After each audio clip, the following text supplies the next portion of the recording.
Hi, guys. Welcome back to a new episode of Tech It's Simple. Today, in this video, I'm going to show you how you can log into your YNAB account through PC.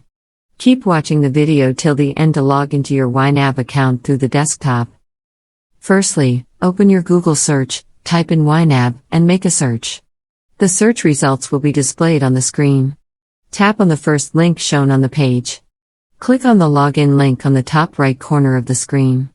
It will take you to the login page of YNAB. Enter your username and password associated with your YNAB account. After entering your username and password, click on Login. Click on the Show option to check if you have entered your password correctly or not. In case you don't remember your password, click on the Forgot Password option.